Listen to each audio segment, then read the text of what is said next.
बरेच कार्यकर्ते असे होते की त्यांनी स्वतःला वाहून घेतलेलं होतं मंडळासाठी. म्हणजे लोकांकडनं मागणी झालेली की 21 दिवसाचा तुम्ही गणपती करा. 10 दिवस ठेवू नका, 21 दिवस ठेवला. एवढी प्रचंड गर्दी होती. ती मूर्ती हे सांगतात 22 फूट होती, पण मी जी बघितलेली मूर्ती आहे ती 27 फूट होती. म्हणजे प्रभाकर परब मंडळाचा की जीव की प्राण, त्यांनी सगळं त्याचं आयुष्य त्या मंडळासाठी घालवलं. ती लोक येऊन सांगायची, अरे प्रभ्या कामावर ये, प्रभ्या कामावर ये. तुम्हाला त्याचं धाम दे, माझी नोकरी गेली तरी चालेल, माझं मंडळ महत्वाचं आहे मला. ऐका मंडळी, वारसा परंपरेचा.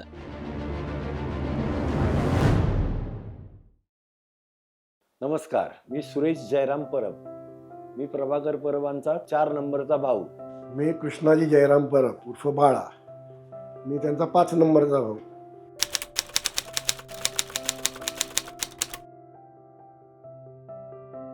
साधारण 1973 नंतर सक्रिय झाले जवळजवळ मंडळाच्या एकंदरीत कार्यकारिणीमध्ये, की त्यावेळेला मंडळाची परिस्थिती अतिशय वाईट होती. कोणतरी बघा, गणपती मूर्तीचे पैसे देणारा बघा, मंडपासाठी स्पॉन्सर करणं किंवा इतर गोष्टीसाठी हे करणं, जास्तीत जास्त कमीत कमी पैशात ते घडवून आणायचं, ही त्यांची साधारण कल्पना होती. त्यावेळेलाचा पक्षाचं राजकारण त्यावेळेला मंडळात होतं, पक्षीय राजकारणच होतं. पण नंतर जरी हे पक्षातले असले तरी हे आल्यानंतर पक्षीय राजकारण जवळजवळ बंद झालं, म्हणजे कमी केलं, नाहीच. हे जे आहे ते सर्वानुमते सर्वांनी घ्यायचं, असं साधारण एकंदरीत सगळ्या लोकांना एकत्र करून ते मंडळ पुढे काढायचं, या हिशोबाने त्यांनी प्रयत्न चालू केले. हळूहळू पहिल्या वर्षी थोडेसे पैसे मला वाटते जमा झाले त्यांच्याकडे, मंडळाकडे. मग काय करा, तर काहीतरी 50 वर्ष होतं. त्याच्यानंतर 1970 झाला, 75, 76, 77 या 3 वर्षात प्रचंड मेहनत केली. म्हणजे 49व्या वर्षी जी कार्यकारिणी होती ती स्वतः ते 8 आणे रुपयाची पावती विकायला उभे राहायची.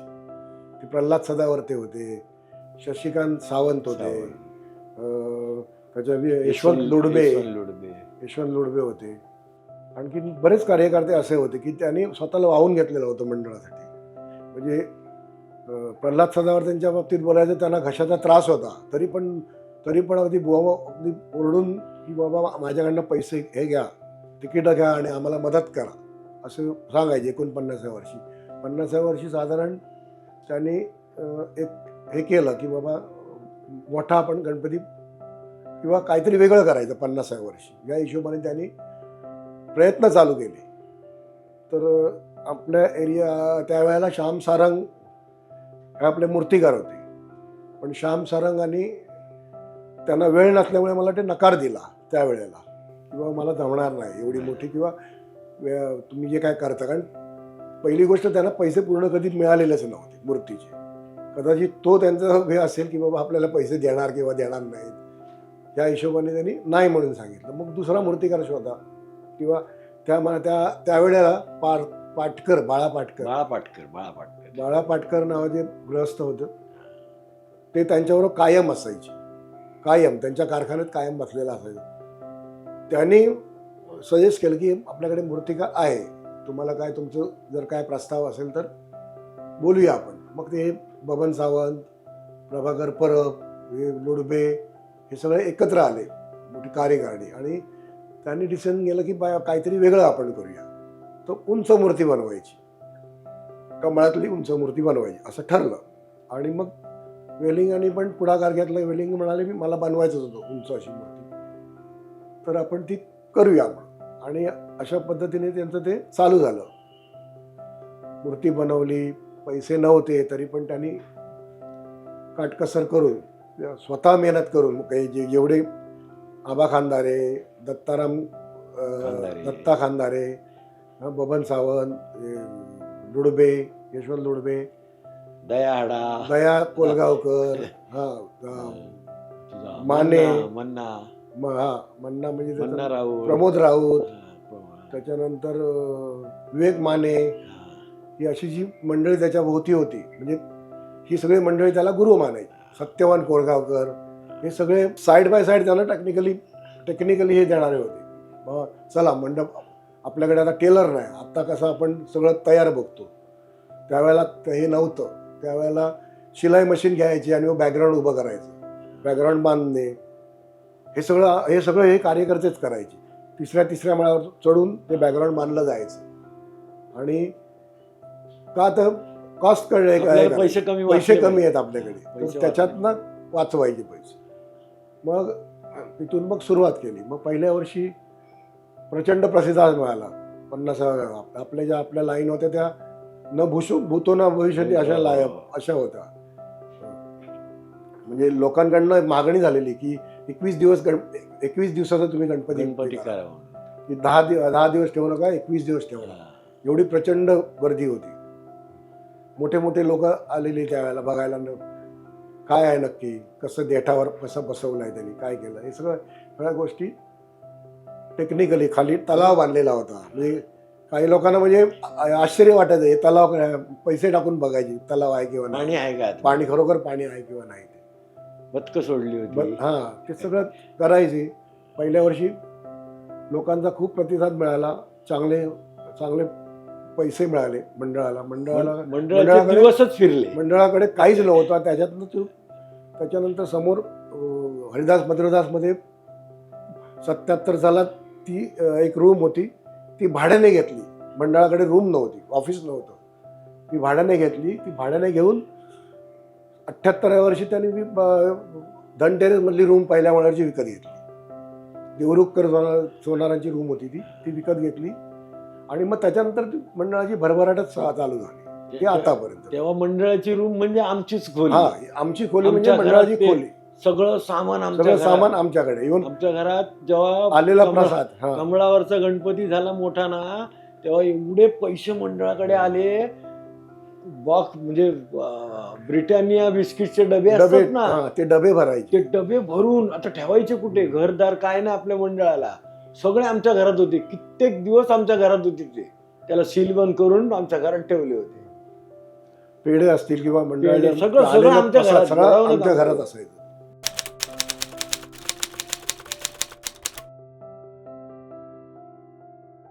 दीनानाथ वेलिंग आणि आमच्या भावांचा संबंध तसा काही नव्हता. वेलिंग साहेब याच्या अगोदर चिंचपुकळी सार्वजनिक उत्सव मंडळाचे गणपती बनवायचे. बरेच वर्ष ते बनवत होते त्यांचे गणपती. तर त्यांना दिलेलं की आपण उंच मूर्ती बनवूया म्हणून. पण यांच्यावर कदाचित विश्वास नसेल म्हणून ते म्हणाले की आपली रेग्युलर मूर्ती आहे त्यात एकसारखी मूर्ती असायची त्यांची, त्याच्यात फरक काही नसायचा. बैठी मूर्ती चिंचपुकळी सार्वजनिक उत्सव मंडळाची, आणि प्लॉट असायचा त्यांचा, कुठे रामायण महाभारतावर आधारित तो प्लॉट असायचा. मग तिथून बाळा पाटकर नावाचे ग्रहस्थ, त्यांचा घरोबा होता, ते त्यांच्या ऑफिसमध्ये, त्यांच्या कारखान्यात इथे बाजूला आपल्या काही मिनिटाच्या अंतरावर त्यांचा कारखाना होता, भागीरथी भवनमध्ये. तर ते त्यावेळेला छोटी मॉडेल्स बनवायची. कोणाचे राष्ट्रपिते म्हणजे मोठे राजकीय नेते किंवा देशप्रेमी लोक, या सगळ्यांचे मूर्त्या बनवायची. सावरकरांच्या आहेत, टिळकांच्या आहेत. आणि त्यांना कदाचित त्या मोठ्या त्यांच्या ऑर्डर यायच्या की बाबा या बनवून द्या आम्हाला, या एवढ्या व्हायच्या महाराजांची मूर्ती, सरदार वल्लभभाई पटेल, महात्मा गांधी यांच्या मूर्त्या बनवायचं काम ते करायचे. छोट्या मूर्त्या बनवायचे. आणि त्या दरम्याने बाळा पाटकर यांची ओळख करून दिली वेलिंगांबरोबर. वेलिंग पहिलं कानोसा घेतला, बाबा हे करू शकतील किंवा नाही, की मी जे काय म्हणतो ते म्हणाले तुम्ही पुढे व्हा, बघूया आपण काय करता येईल का, करूया आपण. टेक्निकली माणूस, हे पहिली गोष्ट, हा टेक्निकली एकदम साऊंड होता, एक नंबर. इंजिनिअरिंग नॉलेज चांगलं होतं या माणसाला. आणि बबन सावंत, या दोघांना इंजिनिअरिंग नॉलेज चांगलं होतं. त्याच्यानंतर यांनी बरेच असे इव्हन कानेट पृथ्वी फिरवली, अष्टविनायक फिरवले, हे सगळं टेक्निकल नॉलेज होतं. हे सगळं या दोघांजवळ होतं. समज मोठ्या बेरिंग वगैरे, मोठ्या बेरिंग करायचे. ते 10 दिवस चालायच्या बेरिंग, अशी बंद झालेली आम्हाला आठवत नाही, अशा 3-4 त्यांनी हे केले, प्लॉट केले, असे फिरते. त्याच्यानंतर आणि मग त्यावेळेला त्यांनी म्हणाली ठीक आहे मी बनवतो. आणि मग त्यांनी बनवायला सुरुवात केली. मूर्ती आहे ती. मूर्ती बनवता म्हणाले आपल्याला ही मूर्ती गिरगाव चौपाटीला घेऊन जायची आहे, त्याच्यामुळे ती हलकी असायला पाहिजे. पण ते त्या ह्यानी त्याच्या टेक्निकली ते एकदम साऊंड असल्यामुळे वेलिंग त्यांनी ती कमीत कमी प्लास्टरमध्ये त्यांनी मूर्ती बनवलेली होती. ती मूर्ती हे सांगतात 22 फूट होती, पण मी जी बघितलेली मूर्ती आहे ती 27 फूट होती. चौपाटीला मोजली गेली मूर्ती, जवळजवळ 27 फूट मूर्ती होती ती. वेलिंग हे एवढे हुशार होते की ते असं सांगायचे तुम्ही याच्यात सळ्या किती वापरल्या आहेत, त्याची वजन किती आहे, प्लास्टर किती वापरलं आहे, त्याचं वजन किती आहे, काट्या किती वापरलाय, त्याचं वजन किती आहे, बारदन लागायचं, बारदन कुठेतरी असं कमळाला, ते बारदन त्याचं किती वजन आहे, हे सगळं वजन त्यांच्या तोंडपाठ असायचं. कोणी कधी विचारायचं ते बरोबर सांगायचं. आणि त्यांचं ते स्केच जे करायचे ना, आषाढी एकादशी साधारण झाली काय ते स्केच काढायचे खाली, मंडप त्याला बांधला जायचा, त्याच्यावर ते स्केच काढायचे जमिनीवर आणि मग त्याच्याप्रमाणे ते शिगा वगैरे वाकवण्याचं काम चालू करायचे त्यावेळेला. म्हणजे आषाढी एकादशी पण गणपती चालू सगळं आपला गणपती बनवायचं काम चालू करायचं.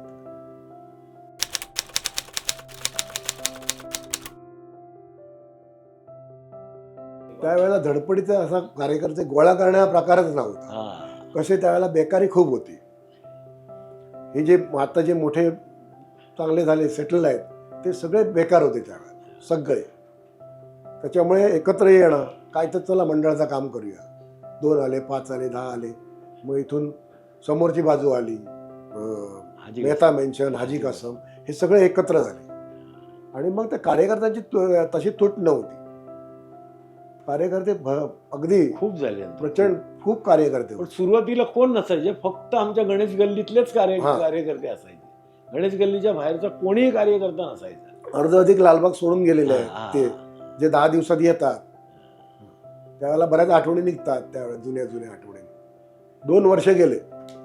2 वर्ष चिंचपोळीचा ब्रिज उतरेपर्यंत होता, कारण ती एवढं लोड होतं, बॅलन्स करा कसं जाणार काय जाणार असं कलंडला गणपती वगैरे. तर पण ते काय झालं नाही. 2 वर्षात त्यांनी कालिया महाराजांना पण होता. नंतर मग नाही. प्रतिष्ठापना करताना पहिलं नावं नोंदवली म्हणजे हे केली जायची. मग कोणाला बोलवायचं, मेयर असायचं आपला, महापौरांच्या हस्ते असायचं प्रतिष्ठापना, पण त्याच्याबरोबर बाकीचे कोण अशी मोठी लोक बोलवायची, जेणेकरून त्यांच्या कुठे ते उच्च पदस्थ असतील आणि तिथून 2-4 मुलांची कामं होतील. उदाहरणार्थ मिंटचे मोठे हे होते, सिनियर बॉस होते ते आलेले होते. अशी लोक बोलवायची जेणेकरून कंपन्याची लोक अशी बोलवायची, मोठे ऑफिसर लोक. त्याच्यामुळे काय आपल्या मुलांची कामं व्हायची ना. ते म्हात्रे नव्हते, कामं व्हायची. परविलयमध्ये म्हात्रे होते, त्यांनाही खास करून त्यांनी पण बरेच मुलांना ठेवलं कामाला.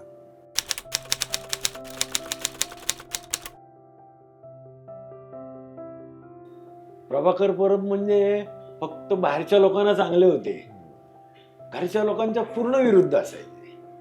आम्ही मंडळाबद्दल कोण काय कधी म्हणजे अपशब्द काढण्यासारखंच नव्हतं. तो बाहेरच्या लोकांना एवढा चांगला होता ना की भयंकर जीव की प्राण त्यांच्यावर. पण घरात तसं त्याचं काय नाही. आता आमच्या एखाद्या घरातल्यानी कधी कुठल्या मंडळाच्या याच्यात भाग घेतला आणि म्हणजे स्पर्धेत भाग घेतला आणि जर त्याचा नंबर आला तर प्रभाकर परब काय सांगायचा, माझ्या घरातल्यांना बक्षीस नाही द्यायचा, त्याचा नंबर नाही आला पाहिजे. का तर मग बॉम्ब करतील लोक, अरे हा प्रभाग घरातल्या माणसांना बक्षीस देतो. असं किती वेळा आमची भांडणं झाली आहेत त्याच्याबरोबर, पण त्यांनी बक्षीस दिलं नाही आम्हाला कोणाला. असं म्हणजे प्रभाकर परब मंडळाचा की जीव की प्राण. त्यांनी सगळं त्याचं आयुष्य त्या मंडळासाठी घालवलं. टी माणिकलालमध्ये प्रभाकर परब कामाला होता, पण गणपती यायच्या अगोदर 3 महिने तो कामावरच जायचा नाही. शेवटला त्यांनी नोकरी सोडली. त्याला येऊन कामावरची लोक येऊन सांगायची, अरे प्रभ्या कामावर ये. तो म्हणायचं जाऊ दे, माझी नोकरी गेली तरी चालेल, माझं मंडळ महत्वाचं आहे मला.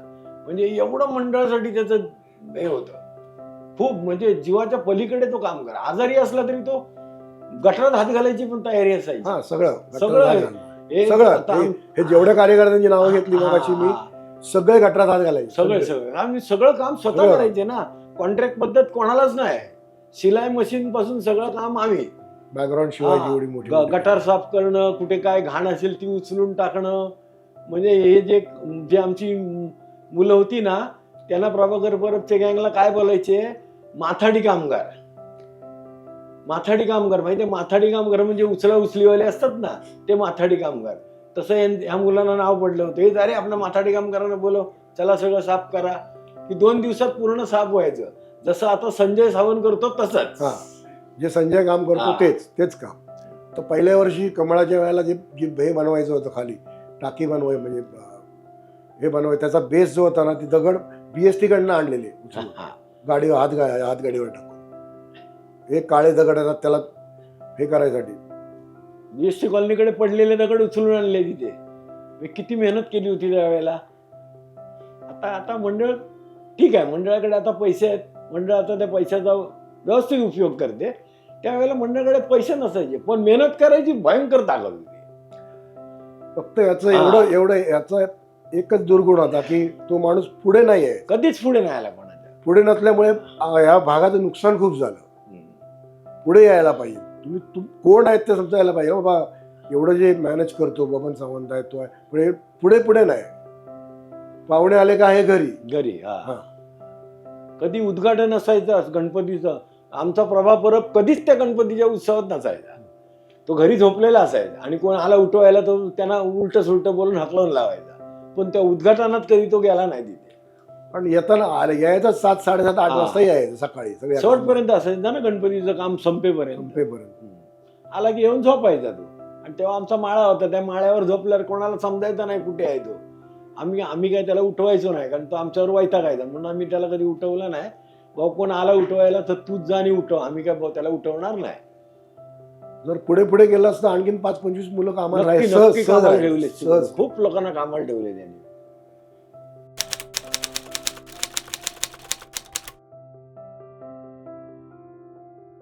पहिली गोष्ट मिलमध्ये, त्यावेळेला अशिक्षित होती बरेच पोरं, म्हणजे शिकलेली नव्हती. मग ती मिलमध्ये राहिली कामाला. त्याच्यानंतर एअर इंडिया आहे किंवा BMC मध्ये आहेत, BST आहे, BST मध्ये आहेत, PWD मध्ये ठेवले कामाला त्यांनी. PWD Pramod Raut PWD. त्याच्याबरोबर जी मुलं काम करायची ना, ती बेकार होती ना. मग कोणाला कॉल यायचे, अरे प्रभाकर मला असा कॉल आलाय, काय करू. होय, अरे थांब ना, आपल्या ओळखीचा, मी त्याला फोन करतो, बघूया काय बोलतो ते. मग प्रभाने फोन केला की त्याला सांगायचं, अरे जा तू माझं नाव सांग, तुझं काम होईल. त्याच्यात विठ्ठल चव्हाणनी पण त्याची खूप कामं केली. BST आणि BMC खूप प्रभाने कामाला ठेवले विठ्ठल चव्हाणच्या याने.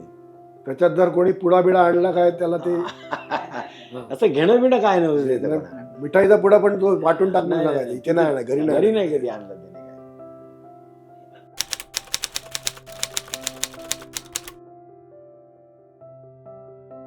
काय त्याने टीमाने गेला सोडल्यावर थोडीशी त्याला अडचण आली, कारण शेवटी नोकरी गेल्यावर पैसे बंद झाले ना, पगार बंद झाला. काय असं आमच्या घरात त्याला तसं सपोर्ट होता सगळ्यांचा, भावांचा. आम्ही लोक त्याला काय लागेल ते मदत करायचो. तुला काय औषधाला पैसे पाहिजे, काय बाबा कशाला पाहिजे, शेवटपर्यंत बऱ्याच अंशी ह्याने उचलली. हा, खूप खूप आम्ही मदत केली त्याला.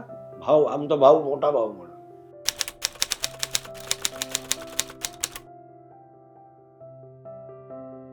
त्यावेळेला प्रभा आमचा अध्यक्ष असताना कसं, प्रभाची एक हे होती, तो बोलेल ती हे करायचं नाही, इथे कोणी बोलायचं नाही, इथे कोणी बसायचं नाही, हे म्हणजे प्रभा सांगेल ती मुलं ऐकायची. एवढं म्हणजे त्याची प्रभाची आमच्या म्हणजे काय बोलतात त्याला, एक वचक होता त्याचा अध्यक्ष म्हणून. नाही अध्यक्ष मास्तर आला त्याला लोक मग त्याला सगळी पोरं मास्तर बोलायचे. प्रभाला कोण प्रभा म्हणून हाक नाही मारायचे, शिकवायला जाऊन त्याला मास्तर बोलायचे. चांगल्यापैकी 5 मुलं तयार करणार त्याचा हातखंडा. खो मुळे सुद्धा किती लोकांना नोकऱ्या मिळाल्या ना. त्यांनी स्वतः, आमचा श्री स्पोर्ट्स क्लब बंद पडला होता, तो त्यांनी स्वतःच्या मेहनतीवर चालू केला पैसे नसताना. त्याला स्पॉन्सर होते, लोक द्यायचे त्याला, कोण नाही बोलायचे. मग काय असेल तर मदत करायचे त्याला. तो काय स्वतःसाठी 1 पैसा सुद्धा कधी वापरायचा नाही. आता मंडळाकडे पैसे आहेत, चांगली सुशिक्षित मुलं आहेत, मुलं आहेत. आता काय आणि जी कार्यकर्ते आहेत ते सगळे कार्यकर्ते चांगले चांगले कामाला आहेत ना, त्याच्यामुळे त्यांच्याकडे डोकी आहेत, ती बरोबर आपल्या डोक्याने कामं करतात सगळी. त्यावेळेला कसं काहीच नव्हतं ना. आता किती सुविधा आहेत की कुठनं काय आणा, इथनं आणा, तिथनं आणा, तिथनं. त्यावेळेला काय मुलांना माहिती नव्हतं. आणि सगळं मार्केट ओपन झालं. हा, त्यावेळेला आम्ही लोक मेहनत करणारे होते, त्याच्यामुळे आम्ही मेहनत करायचो. आता काय, आता मुलांना सगळं माहिती आहे, पैसे आहेत मंडळाकडे, चल रे घेऊन या, ते घेऊन या, आणतात पटापट.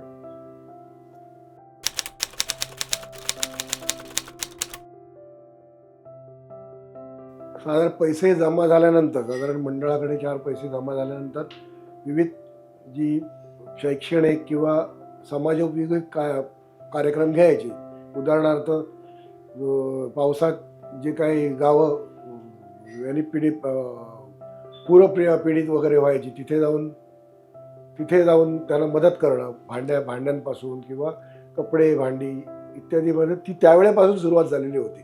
व्याख्यानमाला भरवणं, त्याच्यानंतर एकांकिका नृत्य स्पर्धा, एकांकिका स्पर्धा, आणि मग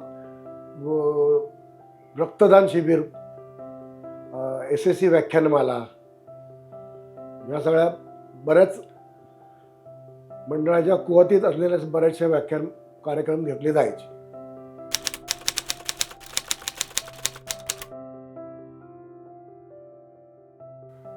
पहिली गोष्ट, खो खोला एवढं प्राधान्य मिळत नव्हतं त्यावेळेला. ठीक आहे, ज्या पुण्याच्या ज्या मोठ्या मोठ्या टीम होत्या त्यांचं प्राबल्य होतं. मुंबईतल्या 2-3 टीम होत्या, पुण्यातल्या 2-4 टीम होत्या, त्यांचं गुजरातची एक होती त्यावेळेला. त्यावेळेला ती मुलं 5 इंच, 4 इंच आणि 4 फूट 11 इंच ती स्पेशालिटी होती याची. आमच्या श्री स्पोर्ट्सला काय आम्ही सगळीकडे फायनल मारायचो, क्वार्टर फायनल, सेमी फायनल पर्यंत जायचं. हा, तेवढे उभं राहून प्रॅक्टिस करून घ्यायचं. आणि झाले ना, चांगले प्लेयर राहिले ना कामाला. बँक ऑफ इंडियामध्ये राहिले ना, रिझर्व्ह बँकेत राहिले, बँक ऑफ इंडियामध्ये राहिले, आणखीन कुठली एक बँक आहे ती, त्या बँकेत राहिले. चांगले मुलं राहिले आमची कामात. इन्कम टॅक्स मध्ये राहिले, सेल टॅक्स मध्ये राहिले. आमचेच प्लेयर, श्री स्पोर्ट्स क्लबचेच प्लेयर राहिले ना ते. काही प्लेयर इथे तयार झाले आणि मग तिथून मग दुसरीकडे गेले, जे मोठे मोठे क्लब होते त्याच्यामध्ये ते जमा झाले, हे झाले. त्यांना नोकऱ्या मिळाल्या, चांगल्या नोकऱ्या मिळाल्या. पण त्यांनी श्री गणेशा मैदान आमच्या श्री स्पोर्ट्स क्लब मुळे सगळे ते मोठे झाले. पण श्री स्पोर्ट्स क्लबचं त्यावेळेला एक नाव होतं. श्री स्पोर्ट्स क्लब म्हटलं की समोरची टीम घाबरायची, अरे आपल्याबरोबर आज श्री स्पोर्ट्स क्लब आहे, त्याच्यामुळे ते एकदम जोरात तयारी करून यायचे खेळायला. एवढं आमचं श्री स्पोर्ट्स क्लबचं त्यावेळेला नाव होतं. आमचं प्रभानेच चालवलं ना. प्रभा काय बंद झाली ना टीम ती, नंतर मग प्रभाने स्वतः चालू केली. ती प्लेयर जमा केले आपले सगळे जुने होते ते, आणि टीम चालू केली. 1981 मध्ये जी पहिली जी नाईट मॅच झाली त्याच्यात पण त्याचा प्रभाचा सहभाग होता. जी लाईट लावायच्या कशा, क्रिकेटची टीम झाली ती. क्रिकेटची डबल विकेटची पहिली, देशातली पहिली लाईट वरची मॅच. तेव्हा आमच्या बाळाला आणि संजयला दोघांना बक्षीस मिळालं होतं पहिलं प्रायमरी. 1981 झाला देशातली पहिली प्रकाश झोतातली मॅच ह्या मैदानात झाली, आणि त्याच्यात बराचसा मोठा सहभाग प्रभाकर परब यांचा होता ती टुर्नामेंट भरवण्यात. त्यात खास बघायला मोठी त्यावेळेची रणजी ट्रॉफी लांबून लोक आले कसे बघायला, कशी लाईटवर मॅच चालली. माधव मंत्री आलेले, माधव मंत्रींनी स्वतः बक्षिसं दिली. रामनाथ पारकर काळा चौकीचा गुरु गुप्ते, हे सगळे खेळले. इमोशनल तो होऊन झाला तरी तो कधी स्वतःला एक्सप्रेस नाही करायचा. आनंदाचा पण आणि दुःखाचा तो घरात त्याने स्वतःला कधी एक्सप्रेस केलेलंच नाही. बस मी आणि मी, बस बाकी कोणाची काय संबंध नाही मला.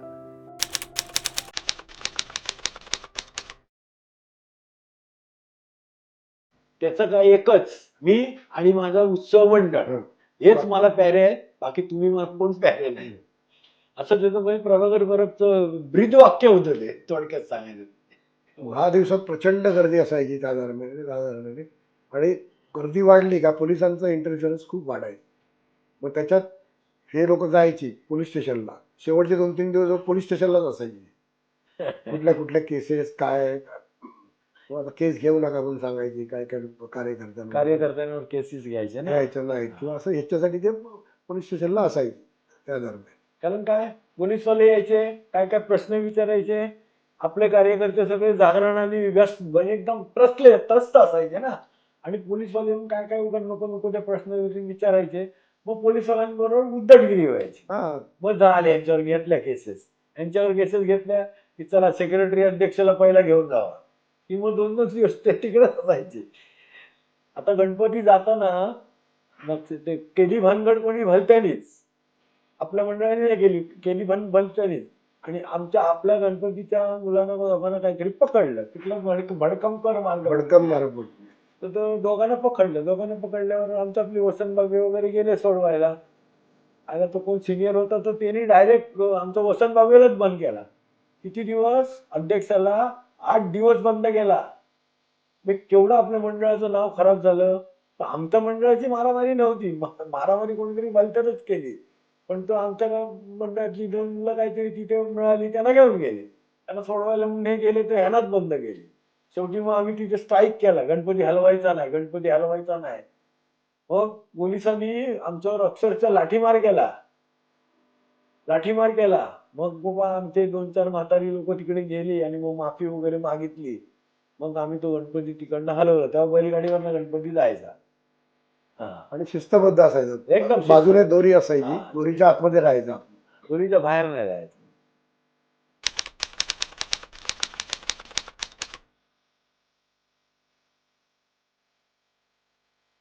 काय सगळ्यांना बरोबर घेऊन जाणं, बाकी काय एकत्रित एकत्र.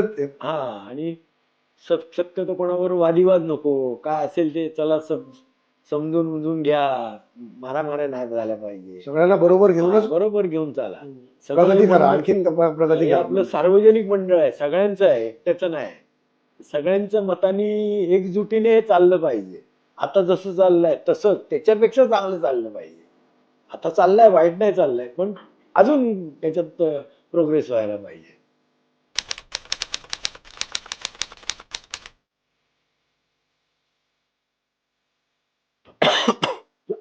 आता जसं चाललंय मंडळ, त्याच्यात थोडेसे सुधारणा म्हणजे काय, आणखीन काही हे करता येईल का कार्य, आणि आणखीन काही जे आपण हे करतो रक्तदान शिबिर, त्याच्यापेक्षा आणखीन काही जर का त्याच्या पुढे जर काय करता आलं, UPSC आहे, NPSC आहे, त्याच्यासाठी किंवा असं काही जर करता आलं तर करावं मंडळाने. आणि आपल्याकडे हुशार मुलं आहेत, असं नाही की आपल्या मंडळाकडे कोण नाही. मंडळाकडे आपले चांगली मुलं आहेत.